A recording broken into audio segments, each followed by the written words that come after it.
കാമുകനെ 20 കഷണങ്ങളാക്കി വെട്ടി നുറുക്കി പെട്ടിയിലാക്കിയ ഡോക്ടർ ഓമനയുടെ കേസ്. ജാമ്യത്തിൽ ഇറങ്ങി ഒളിവിൽ പോയി ഇന്നും പിടിതരാത്ത ലേഡി സുകുമാരക്കുറുപ്പ് എന്നറിയപ്പെടുന്ന ഡോക്ടർ ഓമന ഈഡന്റെ കേസ്. പയ്യന്നൂരിലെ ഒരു നേത്രരോഗ ഡോക്ടർ ആയിരുന്നു ഓമന. ഭർത്താവ് ഒരു ശിശുരോഗ വിദഗ്ധനും. വലിയ കുഴപ്പങ്ങളില്ലാതെ ജീവിച്ചു പോന്നിരുന്ന ഈ ഡോക്ടർ ദമ്പതികളുടെ ജീവിതത്തിലെ വഴിത്തിരിവ് സംഭവിക്കുന്നത് ആർക്കിടെക്റ്റായ മുരളീധരൻ ഇവരുടെ ജീവിതത്തിലേക്ക് കടന്നു വരുന്നതോടു കൂടിയാണ്.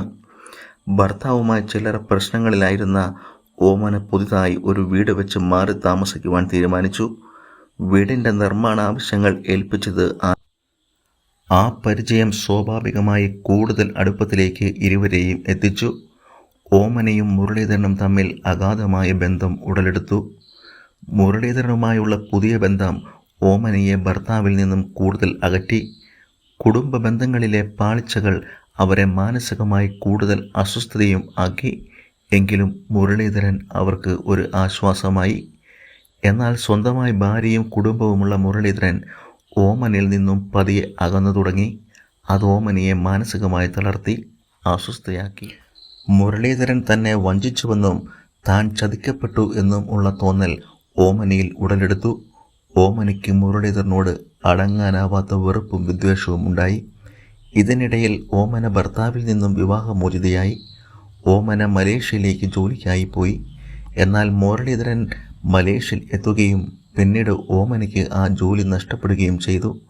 ആ ജോലി നഷ്ടപ്പെടുന്നതിന് കാരണവും തൻ്റെ കുടുംബ ബന്ധത്തിലെ തകർച്ചയ്ക്കും കാരണം മുരളീധരൻ ആണെന്ന് ഓമന ഉറച്ചു വിശ്വസിച്ചു. ഓമനയ്ക്ക് മുരളീധരനെ കൊല്ലുവാൻ തന്നെ തീരുമാനിച്ചു. മലേഷ്യയിൽ വെച്ച് തന്നെ മുരളീധരനെ കൊല്ലണമെന്ന് ഓമന ആഗ്രഹിച്ചിരുന്നുവെങ്കിലും അത് സംഭവിച്ചില്ല. ഓമന പിന്നീട് കേരളത്തിലെത്തി.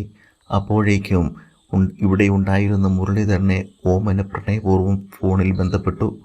പഴയ കാര്യങ്ങൾ മറന്ന് വീണ്ടും ഒന്നിക്കാമെന്ന വാഗ്ദാനം നൽകി.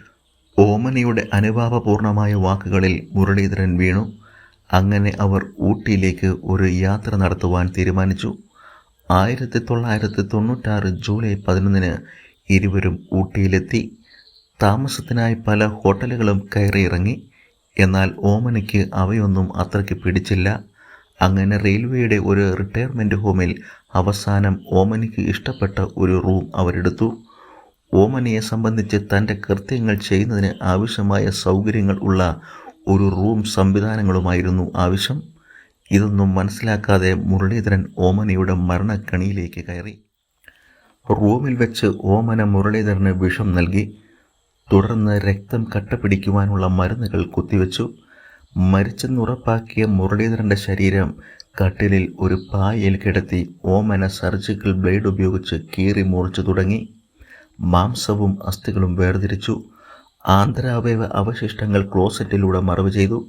മുഴുവൻ ശരീരഭാഗങ്ങളും അങ്ങനെ കീറി മുറിച്ച് 3 സൂട്ട് കേസുകളിലാക്കി. യാതൊരുവിധ തെളിവുകളുമില്ലാതെ മുറി വൃത്തിയാക്കി.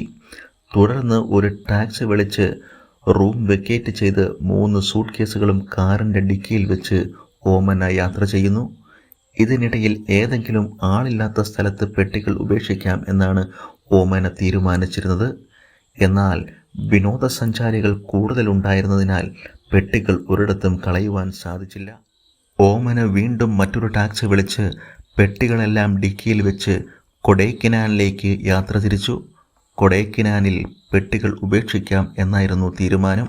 എന്നാൽ അവിടെയും ആളില്ലാത്ത ഒരു ഒഴിഞ്ഞ പ്രദേശത്ത് പെട്ടികൾ ഉപേക്ഷിക്കുവാൻ ഓമനയ്ക്ക് കഴിഞ്ഞില്ല. ഓമന വീണ്ടും മറ്റൊരു ടാക്സി വിളിച്ച് പെട്ടികളെല്ലാം ഡിക്കിയിൽ വെച്ച് കന്യാകുമാരിയിലേക്ക് യാത്ര തിരിച്ചു. പക്ഷേ അപ്പോഴേക്കും വെട്ടി നുറുക്കപ്പെട്ട ശരീരത്തിൽ നിന്നും അഴുകിയ ചില മണം വന്നു തുടങ്ങിയിരുന്നു. ഡ്രൈവർക്ക് യാത്രയിൽ അത്തരത്തിൽ ചില ദുർഗന്ധം എവിടെ നിന്നാണെന്ന് അറിയാതെ വന്നു തുടങ്ങി. അത് ഓമനയെ പരിഭ്രാന്തിയാക്കി തുടങ്ങിയിരുന്നു. കാറിന് ചില പ്രശ്നങ്ങൾ ഉണ്ടായതിനെ തുടർന്ന് ഡ്രൈവർ പറഞ്ഞു, ഈ കാറിൽ കന്യാകുമാരി വരെ പോകുവാൻ സാധിക്കില്ല. ഞാൻ മറ്റൊരു കാർ അറേഞ്ച് ചെയ്ത് തരാം. നിങ്ങൾ അതിൽ യാത്ര ചെയ്ത് കന്യാകുമാരിക്ക് പോയിക്കോളൂ. ഡ്രൈവർ തൻ്റെ കാറിലുള്ള സൂട്ട് കേസുകൾ പുറത്തിറങ്ങി മറ്റൊരു വാഹനത്തിലേക്ക് കയറ്റുവാൻ ശ്രമിച്ചപ്പോൾ ഓമനത് താൻ സ്വയം ചെയ്തു കൊള്ളാമെന്ന് ശാഠ്യം പിടിച്ചു. അപ്പോഴേക്കും ബാഗിൽ നിന്നും ദുർഗന്ധം വരുന്നത് ഡ്രൈവർ ശ്രദ്ധിച്ചിരുന്നു. ബാഗിൽ രക്തക്കറ കണ്ടതായും സംശയിച്ചു.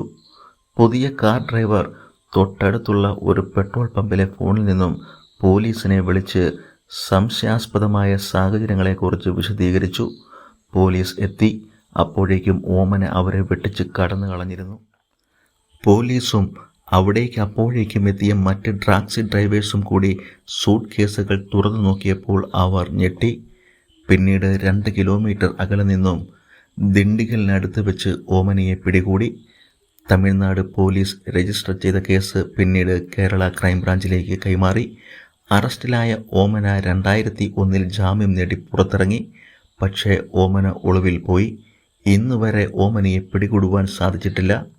ഓമന രാജ്യം വിട്ടെന്ന അനുമാനത്തിൽ ഇന്റർപോൾ പോലും തിരയുന്ന ഒരു കുറ്റവാളിയാണ് ഡോക്ടർ ഓമന.